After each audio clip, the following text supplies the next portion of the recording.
Great. Hello, everyone. Welcome to VSPG. We're hearing today from Dr. Jonathan Toma from Yale University. The talk is Carbon Cycling in Paleoproterozoic Mountain Belts. Andre is going to introduce Jonathan for us. Please go ahead, Andre. Yeah, it's a pleasure to introduce Jonathan. Jonathan, I presume, from Canada and maybe even from Saskatchewan. He did his first degree at University of Saskatchewan working with Chris Holmden, and he came a publication out of it on Beaver Lodge Paleosaur. And when he went following Chris steps to University of Alberta and worked with Robert Kreiser, both for master and PhD. And he will present results of his graduate work, which is focused on using rhenium osmium systematics to date formation of graphite and, I guess, migration of carbon and how it linked to tectonic metamorphic conditions. So with this, I pass to Jonathan. All right, well, thanks for that introduction. And I'd just like to thanks the hosts for inviting me to give a talk. So as Andre was saying, that is correct. I'll be presenting some of my doctoral research, which looked at understanding the timing of graphite formation during mountain belt formation. So really the cycling of carbon during these mountain building events, specifically in the Paleoproterozoic. So here, specifically, we're looking at graphitic-pyritic shear zones in Northern Saskatchewan and Alberta.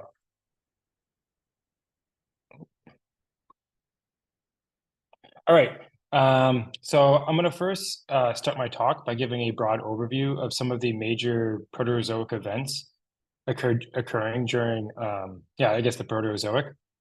So these are both outlined here as planetary events and biological events. So as you can imagine, the Proterozoic being comprising almost 40% of Earth history, that a lot of events occurred during this time. Some notable events being the Great Oxidation event around 2.5 billion years ago. So that's when we have the proliferation of cyanobacteria on the planet and the widespread oxygenation of the atmosphere. We also have some of the formation of supercontinents, so Columbia/Nuna, as well as Rodinia thereafter, and some snowball Earth events, Sturtian, etc. And then alongside this, we also have major biological change as well. So we have the evolution of eukaryotes, multicellular organisms, and the preservation of soft body organisms, such as those preserved in the Ediacaran. But my talk today will focus on a portion of the Paleoproterozoic. So it's going to be this segment of time around 2 to 1.7 billion years ago. So let's look a little more in detail at that time interval. So during this interval of time, we have a lot of Paleoproterozoic origins occurring at this time. So this occurred really when one of the major supercontinents of the planet formed. So this would be described as Columbia, and then Nuna within that, and then Laurentia within that. And we can kind of think about the supercontinent forming as kind of a series of nested circles, which is shown on the far right there, where we have Laurentia making the core of Nuna. So Laurentia would be North America, part of Greenland, and then part of Scotland. And then Nuna being the core of Columbia. So that would be Laurentia, Baltica, Creighton, and Siberia. And then Columbia itself would be all other land masses as well. So the figure here shows basically the age frequency distribution of what are interpreted as metamorphic ages during this interval of time. And we see a lot of peaks and valleys corresponding to major orogenic events. So these have been interpreted related to Nuna and Laurentia assembly as well. Also, during this interval, we also have a period of widespread organic carbon burial on the planet, and that's shown as this rectangle here. And this period of enhanced carbon burial is thought to have helped trigger some of these mountain building forming events, as basically differences in competency contrasts between these carbonaceous units and more competent crustal blocks resulted in increased thrusting and crustal thickening, leading to a higher concentration of orogenic events and bigger mountain belts.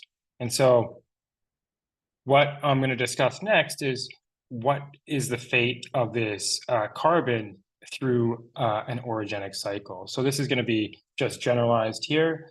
So on the left, I have shown a clockwise pressure temperature time path. And this basically just shows the evolution in PT space of an orogenic system. So this usually begins with the prograde metamorphic stage, where we have burial and heating of the crust, crustal thickening, what else? Thrusting as well. You also have the highest pressures occurring at this time, so you'll have garnet crystallization. And then that transitions into the peak metamorphic stage. So this is when you have the highest temperatures, usually decompression of the crust. So it becomes uplifted a little, and that transitions into the retrograde stage of metamorphism, where this is where you experience uplift, a decrease in pressure and temperature, exhumation, and then flooding of fluids through these systems. So it's really a rehydration you see as well. And I'm just going to give a quick example using a shale. So you start with a protolith shale, and you expose that through this metamorphic cycle. You, if there is carbonaceous material in that shale, then that carbonaceous material can be metamorphosed to graphite. Usually this would occur during the peak metamorphic stage, since graphitization is primarily a temperature-driven process. So usually the highest temperatures that's where you're gonna have your final graphitization occurring. And this can occur over a range of temperatures, say between 300 degrees centigrade all the way up to 600 degrees centigrade, where you have fully formed flake graphite crystallizing. After that, you transition into the retrograde stage of metamorphism. And this is where you could have basically the breakdown of some of that precursor graphite and being remobilized and in a fluid, say as CO2 or methane, and redeposited in shallower crustal levels in shear zones. And this would be described as fluid deposited graphite. So what we wanted to do in this current study was try to, one, get age constraints for that mobilization and the rates at which it's being mobilized throughout the orogenic system, as well as try to understand how much carbon is indeed cycled during these events.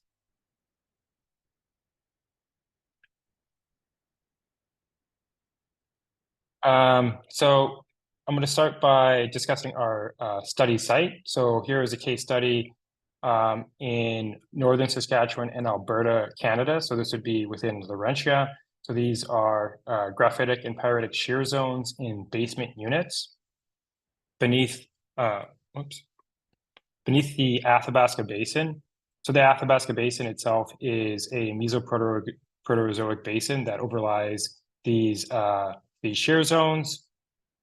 And within the basin itself, we have uranium mineralization. So these are described as unconformity uranium-hosted deposits. They form either perched within the lowermost units of the sedimentary cover, or at the interface between the basin and the basement itself. And because there is a strong structural connection between the graphitic shear zones and these uranium deposits, it's long been hypothesized that graphite has played some role in uranium mineralization. And I've outlined these here. So one hypothesis is that graphite either played a direct or indirect role as a reductant for precipitating uranium at a solution. So the idea here being that the uranium is being transported in oxidative basinal brines, and then these interact with a redox barrier, and the redox barrier in this case can either be graphite or methane derived from the degradation of that graphite, and that precipitates out the uranium. There's also been the hypothesis that the graphite has acted as a heat flow conductor, driving fluid convective cells that allowed fluid mixing and precipitating of this uranium. And then there's also been the hypothesis that the graphite has acted as basically a lubricant that has allowed fault reactivation of these systems for fluid to migrate through them and then precipitate out that uranium. So that's kind of some of the geological history there. But in terms of our work, what we wanted to understand was the formation models for this graphite. Was it metamorphic in nature, or was it hydrothermal? And whether we could get age information from the graphite. So looking at this further, if we strip away the sediment cover overlying these basement units, we have a basement architecture comprising of Tolton, Ray, and Hearn cratons. So each of these have a complex geological history.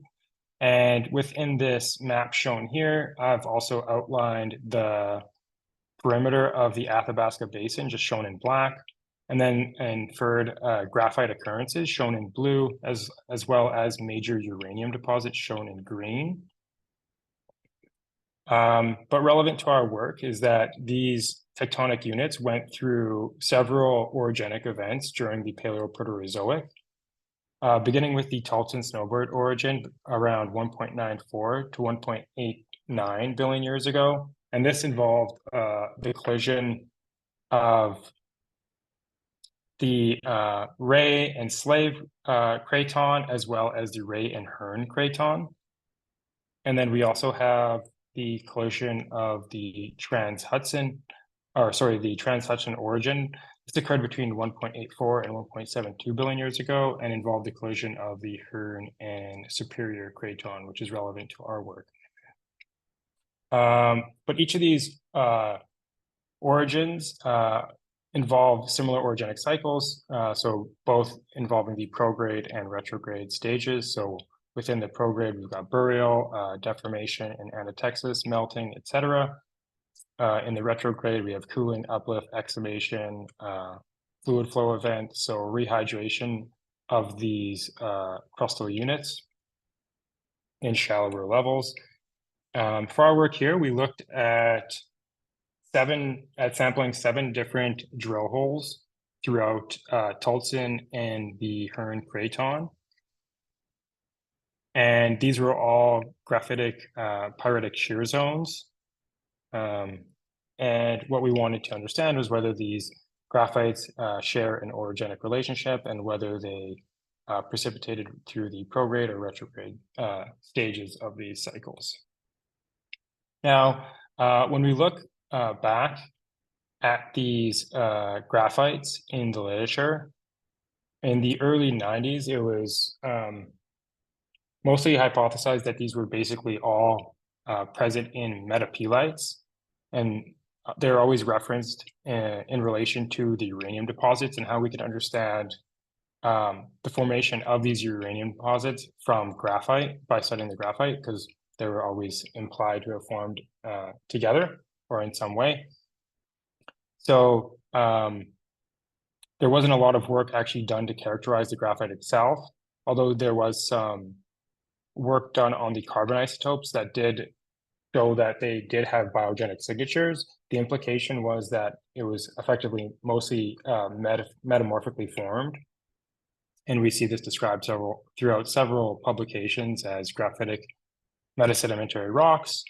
But one thing was hard to reconcile was just how much enrichment we find of this graphite within some shear zones. So we see this in the Kaiser 1988 publication, where he states that they see localized faulting and shearing, it produces graphite-rich shear zones of up to 90% graphite. So there had to be some other mechanism that is concentrating this graphite. And then over the past couple of decades, we found that that's a lot of the unaltered sedimentary rocks contained only 1 to 2% graphite, whereas rocks that show intense post-peak metamorphic alteration contain up to 25 weight percent graphite. So the implication here being that there had to be another mechanism, presumably hydrothermal fluids precipitating this graphite and concentrating it. And that was kind of the conclusion that Card came to, where he stated that it seemed logical that the extra graphite in these altered rocks is hydrothermal. And from that, he came up with a paragenetic model for the deposition of these hydrothermal minerals, which changed throughout different rheological regimes. So changing from the ductile to the semi-ductile regime in the crust, we have the precipitation of biotite, followed by replacive graphite and some quartz flooding events, along with pyrite, chlorite, and graphite forming again. So we're going to just quickly look over some of those macrostructural evidence that we see. So here on the left, I show a pegmatitic granite. So this is from drill core, and it shows evidence of radiating graphite overgrowing this granitic rock. So you can see just the flake graphite here with some pyrite also crystallizing. And then Card goes on to write that further down in this core, they see books of biotite being partly replaced by centimeter scale graphite. There's also evidence of quartz veining, and then followed by cross-cutting of this quartz veining by graphitic fracture networks. Again, the implication being that this has been fluid deposited after we have the deposition of a quartz flooding event. And then we also see evidence of cross-cutting relationships of graphites in a myelinized chloritic schist that is interpreted to be of a mafic parentage. So the broad takeaway here is that we see both vein and replacive textures in these rocks and of several different rock types. So they're not necessarily of a specific parentage like what was previously thought, where it's all metasedimentary. All right, and just to go over some of the microstructural features we see as well. So this is from my own work. So here's a thin section in plain polarized light. Actually, this would be cross-polarized light, but transmitted light here. And what we see is graphite crystallizing and replacing some cerussite in a fractured and altered plagioclase.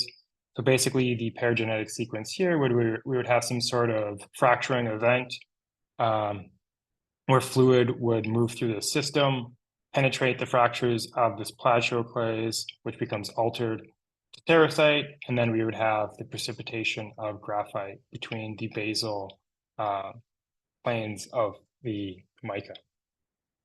Okay, we see similar features of graphite nucleating in and replacing biotite in a metapelite. So here you can see that the graphite has completely altered some of the biotite that's formed alongside it. So presumably the biotite came in as a hydrothermal fluid, and then shortly thereafter we have graphite precipitation. We also see graphite precipitating alongside pyrite and replacing some sort of mica, perhaps cerussite again. The parent rock of this mineral, of this thin section is hard to really specify just because it's so altered. But the sequence seems pretty obvious that we do have some hydrothermal graphite precipitating. We also see graphite deposition in altered and fractured feldspars in some other metasedimentary rocks. Again, an indication that we have hydrothermal graphite precipitating. And then finally, we have vein crystallization textures of graphite and pyrite in a metapelite. And then some more graphite nucleating alongside biotite. So what does this all mean? Well, we see basically structural evidence and microstructural evidence that confirms that both hydrothermal graphite is forming in several different textures and is expressed in several different rock types, which gives us a high degree of confidence that we are seeing secondary graphite forming in these rocks. Now, what we want to do is see if we could confirm these observations using geochronology. So the methods we used here involve graphite and plus or minus pyrite uranium osmium geochronology. And this will give us either age constraints on whether we see primary or secondary graphite, secondary being hydrothermal graphite. And in this approach, we use the isochron dating method. So here we would use several subsamples or sub-mineral separates to create a linear regression. And from the slope of that line, we can get age constraints. And then we also can get initial osmium isotopic compositions at the timing of crystallization from this approach as well, which I'll go into in a second here. We also will use monazite and zircon, which are more conventional chronometers, using laser ablation ICP-MS to get age constraints on either prograde or retrograde metamorphic events. So this would be UPB dating approach.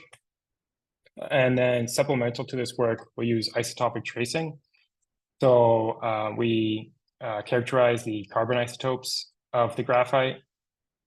And this will give us a handle on whether the carbon is sourced from biogenic or presumably carbonaceous sediments, or abiogenic, meaning mantle carbon. And then the osmium initial isotopic composition derived from this isochron dating approach, we can determine whether the osmium was sourced from either the mantle or the continental sources, and see if they agree with the conclusion or the data from the stable isotopes for carbon. So I'm just going to briefly go into the graphite uranium osmium dating workflow. It's actually no different than most other uranium osmium dating workflows. So here we would start with sampling either outcrop or drill core. So for this work, we looked at drill core. And then after characterizing our samples, either petrographically or spatially imaging, we would crush it and sieve it to a specific grain size, and then separate out different mineral fractions, which will help us build an isochron by maximizing the spread in the uranium osmium ratios. From there, we chemically separate the uranium osmium from each other. Because this method does use isotope dilution, we do have isobaric interferences between uranium and osmium, so we have to separate them chemically before analyzing them. So we do this in a clean lab and several methods to both separate and purify the elements. Once we do that, we analyze them on a mass spectrometer in usually by a technique called thermal ionization mass spectrometry. And then we perform data reduction and regression analysis. So this would be the isochron method, and then plot it in, any of the either isoplot R or isoplot to get our age results. All right, so now with that out of the way, I'm just going to provide an example of one of our study shear zones on the eastern side of the basin. So that's shown on the top right figure here. So that's a map just showing you both the Hearn and Ray craton and our sampling location by that star. So here we're looking at a graphitic shear zone within the Hearn craton. Oh, So the broad geochronology of the area that's relevant to our study, we see that the Athabasca Basin formed around 1.7 billion years ago, and this overlies these crustal units. And beneath that, we have the crustal units, and they were exposed to a metamorphic event around 1.86 billion years ago. This is related to the Trans-Hudson orogeny which I referenced earlier. And this is related to the collision of the Hearn and Superior Craton. And since we know that the graphite could either have formed either from prograde or retrograde stages in this metamorphic cycle, and we know that it predates the Athabasca Basin, we can kind of bracket it between this interval of time between 1.8 and 1.7 billion years ago.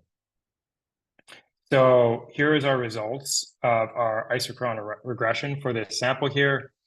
It gave us a robust age of around 1731 million years, plus or minus 13 million years, with an MSWD of around 1, which is good, which you'd want from a highly robust age, and an osmium initial of around 0.33. So I'll get into that a little bit later, but that's indicative of a crustal signature. And this, for those interested, you can reference this age and find it in our GCA paper published in 2022. But when we compare this age relative to the broad literature ages in the area, shown as a frequency distribution plot here of those ages for both, I guess, the Trans-Hudson or orogenic and the retrograde stage, shown in blue. So the red peak itself corresponds to the peak metamorphic ages in the Trans-Hudson, and then the blue corresponds to the retrograde phase of this orogenic cycle. And superimposed on that is, by a black bar, is our rhenium-osmium graphite age, and it clearly falls within the retrograde stage of the orogenic cycle. So the big takeaway is that we're seeing textual evidence of hydrothermal graphite, which we confirmed geochronologically here, and it overlaps with the retrograde stage in the Trans-Hudson orogeny. So what is this? So what does graphite mineralization look on a regional scale? It actually paints a very similar picture. So here I've got basically plots just showing you the broad distribution of ages associated with both the Trans-Hudson origin, so that would be on the eastern side of the basin, shown on the left, or sorry, the right figure there, and that's described as Hearn geochronology. And then on the left figure, I have Tahltan geochronology corresponding to the Tahltan snowbird origin. And each of the orogenic ages shown here, they report both prograde and retrograde phases, as well as brittle reactivation. And when we superimpose our data on there, we find that the monazite and zircon UPB dates from our Tahltan work overlap with the retrograde stages of metamorphism. So that's shown in these red bars here. And that our pyrite rhenium osmium dates and our graphite rhenium osmium dates, shown as gray and blue bars, overlap with either retrograde or brittle reactivation events during these metamorphic events. We see similar results when we compare our graphite dates on the eastern side of the basin to the broad geochronology of the Hearn Basin. So our monazite and zircon UPB dates overlap with the retrograde stages of the orogenic cycle, and our pyrite and graphite rhenium osmium dates overlap with the late retrograde and brittle reactivation events in the region. So with this in mind, we've just established that we have hydrothermal fluid flow events of carbon, and then the precipitation of that carbon in the form of hydrothermal graphite. And these all correspond to retrograde stages in the orogenic cycle. So this would be related to cooling, uplift, and exhumation. But is there a way that we can try to quantify the frequency at which this carbon is being mobilized? And because we have a pretty high population of ages from this work, we actually are able to do that. So basically on the plot on the right here, I have plotted the number of carbonic fluid flow events on the x-axis, along with their corresponding dates. So these would be their mean values. And then from the slope of this trend line, you can derive the frequency or periodicity of carbon mobilization, which is around 31 million years plus or minus 3. So what this is telling us is that a carbon cycling event is occurring every 31 million years, which is quite interesting. So next we wanted to move on and find out where this graphite is coming from. And so here we used isotopic methods to get constraints on that. So whether the graphite is being sourced either from a magmatic source, so that would have a clear isotopic signature, or whether it's being sourced from, say, carbonaceous sediments, which also would have a clear signature. So here, this is where we use our osmium initial results from our ages of dating graphite. So that's shown on this plot here. So these are the various age distributions of our graphite ages, along with the initial osmium values shown here. A quick note about the osmium values. They're higher than what you would see in mantle osmium. So mantle osmium is fairly low, around 0.133, whereas continental crust has 187 osmium, 188 osmium isotopic values around 1.4. And the continental crust has higher values because rhenium is slightly less compatible in the mantle than osmium, so it'll partition a little bit more into mantle melts. And that over time, as they crystallize, as rhenium decays into osmium, we have a higher ingrowth of 187 osmium in the continental crust. But the takeaway here is that the osmium isotopic composition of our graphites have a clear continental signature. It's not dominated by a mantle signature. We see clear evidence of continental crust influence. When we look at our carbon isotopes recovered from our graphites, we see that we have a distribution of delta 13C values from -30 to -15, both in the Hearn and Tolson regions. So these were derived from graphites in the basement, either basement sections close to graphitic shear zones or actually within the graphitic shear zones themselves. And basically they all overlap with biogenic carbon signatures. So from this, we can conclude that our osmium isotopic compositions are giving us a continental type signature, and our carbon isotopic compositions are predominantly of a biogenic signature as well. So from this, we conclude that the carbon is likely derived from metasedimentary carbon sources, although we might have some minor influence from, say, carbonates or carbonatites, but the majority of the signatures are coming from metasedimentary sources. All right, so if we package this all together, what does this say about carbon cycling during these events? Well, it's likely that we have graphitization in metapelites during the prograde metamorphic cycle. So in this case, this would be occurring during the main collisional phase of these events.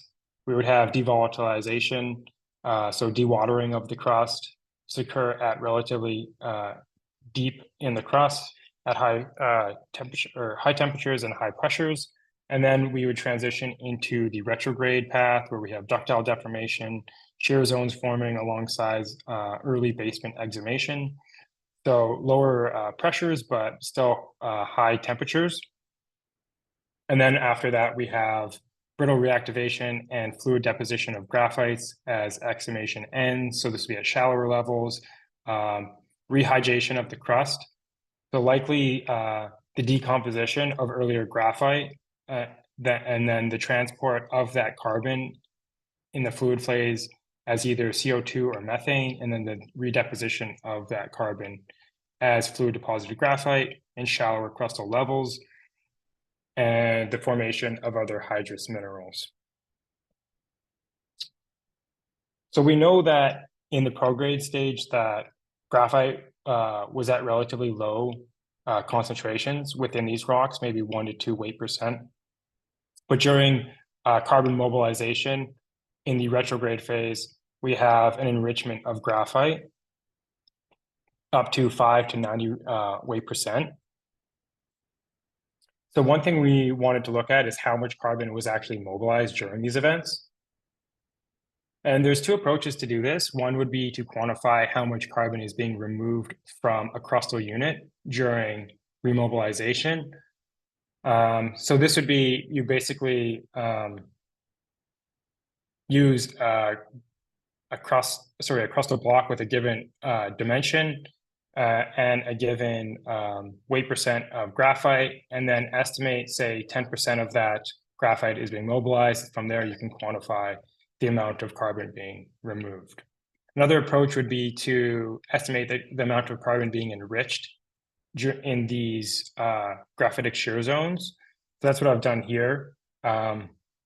So basically, you characterize the dimension of these graphitic structural corridors, and then knowing the volume of graphite present in those shear zones based off of drill core data, you can estimate the amount of carbon present in there.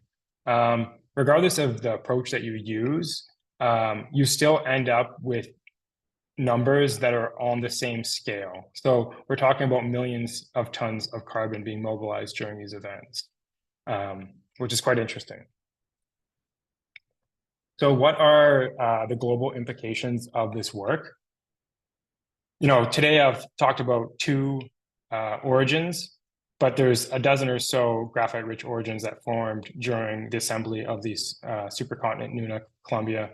You know, they both either internally or peripherally to the supercontinent. But what we've demonstrated is that carbon cycling has occurred in 2 independent tectonic blocks at 2 independent intervals of geologic time. So it seems logical to conclude that large-scale carbon cycling events were a common feature during Nuna formation. And so the figure on the right there just shows basically what Nuna looked like around that time at 1.8 billion years ago, along with stipulated where the graphite-rich origins are and when they formed. All right, so future work to be done.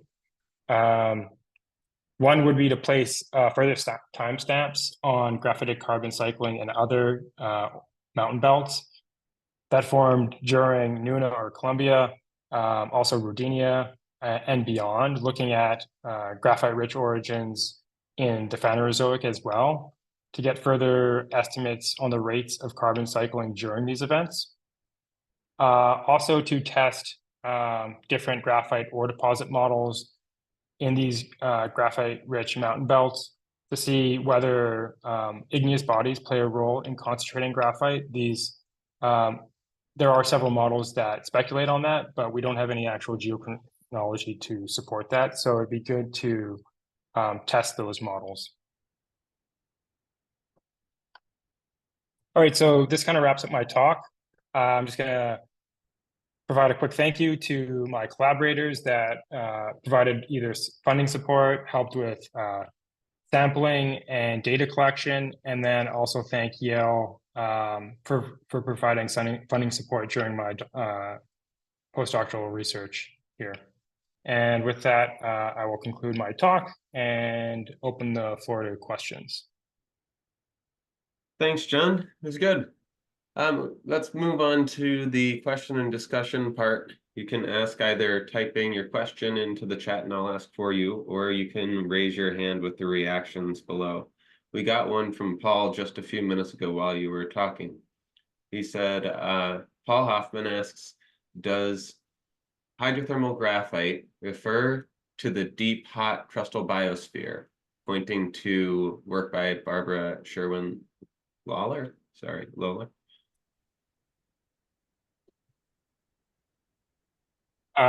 Okay, so let me just read that here. Okay, sure.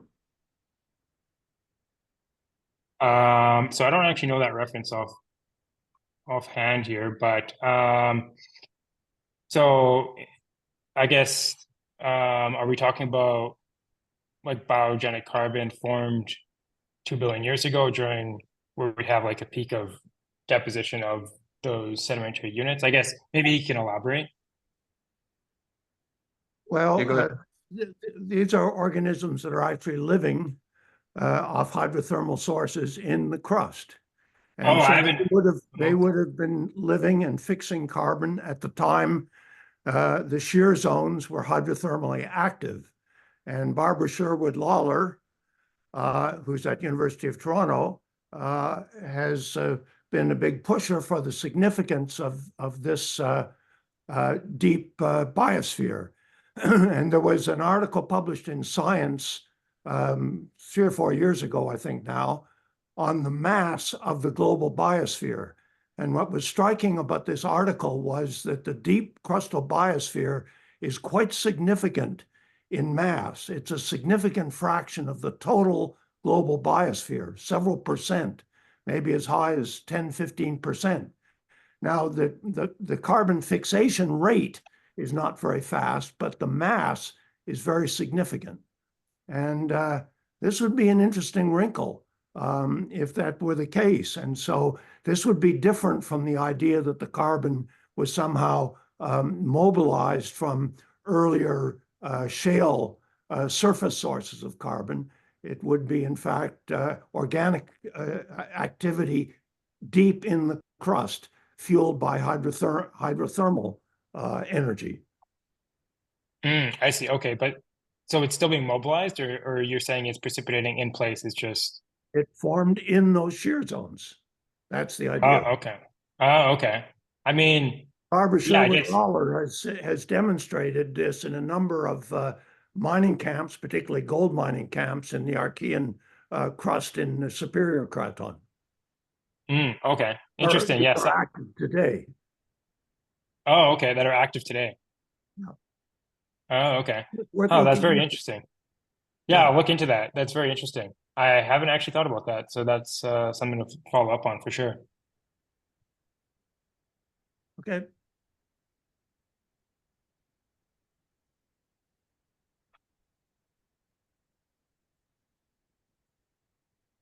I guess Greg has a hand up.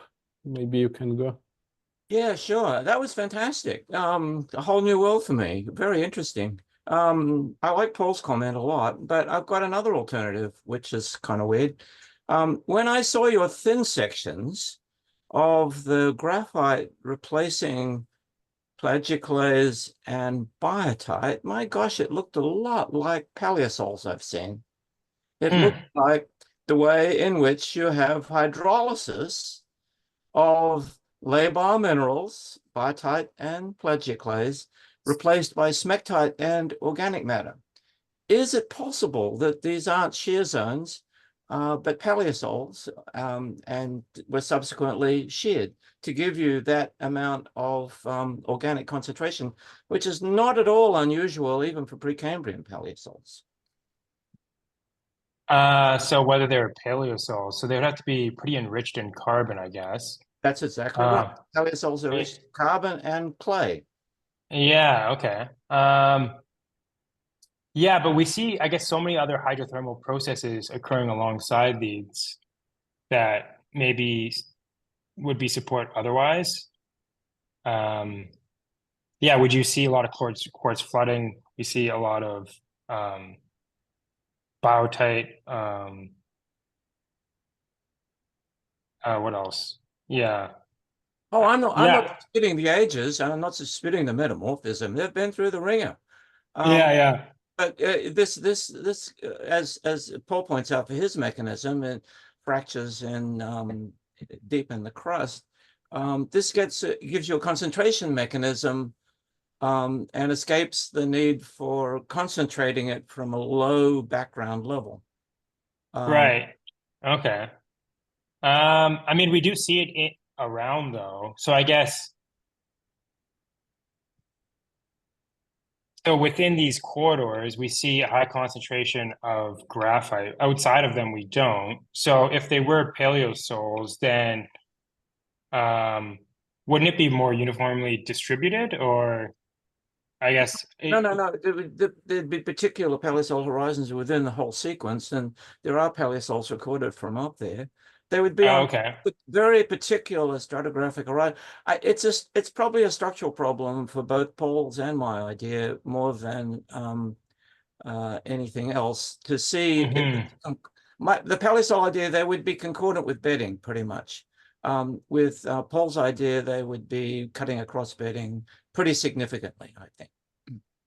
Yeah, okay. I mean, yeah, it's an interesting idea. One I haven't thought about, but yeah. Anyway, yes, a very stimulating talk. I really enjoyed it. Thank you. Oh, thanks. Right, sorry, I realized I was muted before. All right, we have one from Kevin Chamberlain in the chat. I'll read it. How does this relate to the North American conductivity anomaly within the Trans-Hudson origin? Would you predict that this geophysical feature formed during retrograde processes hydrothermally post-collision? Early work ascribed to it to graphitic schists.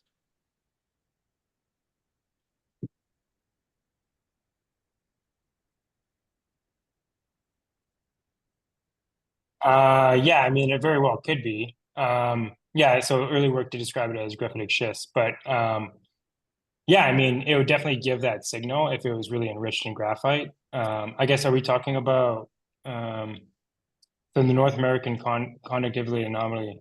I'm assuming some of those are within shear zones, that anomaly, or maybe you can elaborate. Yeah, it was studied extensively in the 1990s geophysically. It's Yeah.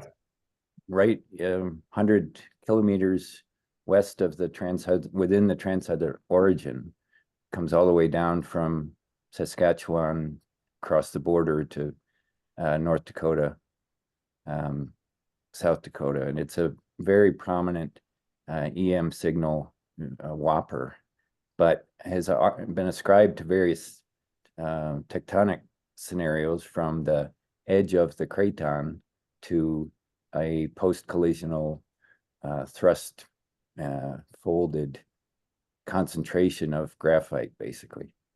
And I just Yeah. this, Okay. it sounds like what you've done, which is excellent in this localized area. If you could broaden that, I guess that's kind of what you were saying in that last figure, that all these Paleoproterozoic sutures and collision zones may have graphite in their history during the retrograde portion. Yeah, it seems very likely then that that would be an extension of what we're seeing here, just lower, I guess, in North Dakota, et cetera, in the Trans-Hudson. We definitely see a lot of retrograde fluid deposited graphite in other mountain belts as well, and throughout different time intervals. So it wouldn't be surprising, I think, that graphite would be retrograde formed and fluid deposited. But yeah, it'd be interesting follow-up work to do. I don't know of any samples. I'm assuming these are not exposed at the surface, so you'd have to have some sort of drill core data to get access to them, is my guess. Yeah, that's right. They're exposed Yeah. more in Canada. That's Yeah. where the graphite connection was associated.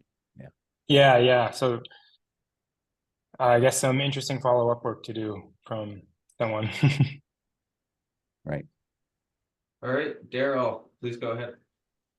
Okay, can you provide any isotopic link between the graphite that you've looked at in the basement and the hydrocarbons that are found associated with the uranium deposits? Yeah, I think the hydrocarbon, I haven't looked at this myself. But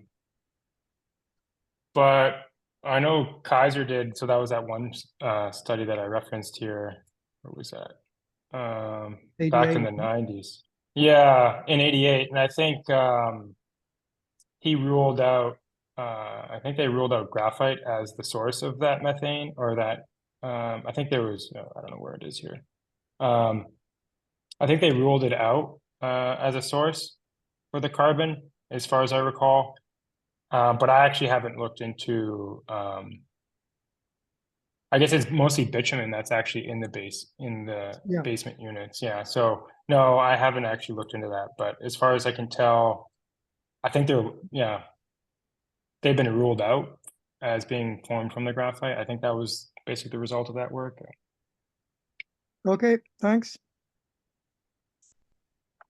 All right, at the moment, the chat's a little quiet.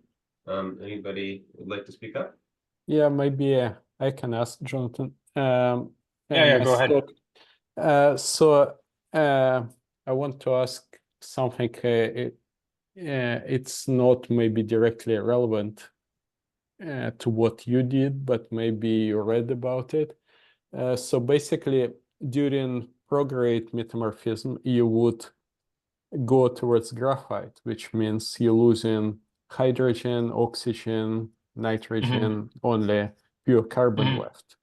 And I don't know, but is there any experimental work that you can react pure graphite through a reaction with fluids to convert it back to methane or carbon dioxide? To me, it seems to be maybe not likely, but it's not my field.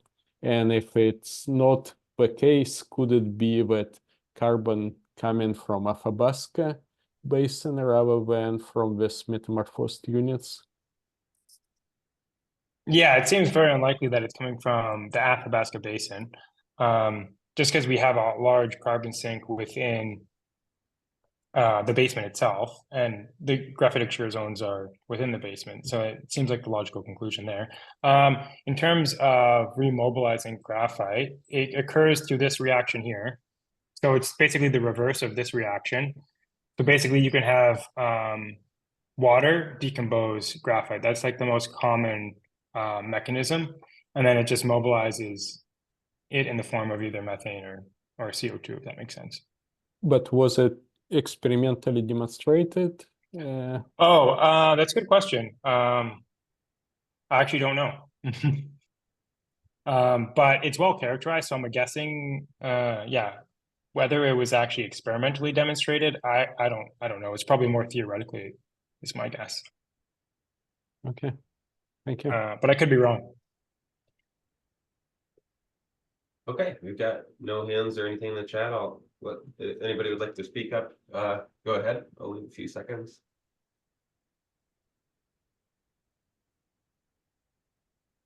All right, thanks, John. That was great, cool stuff. Not something that I think about a lot, so that's really cool.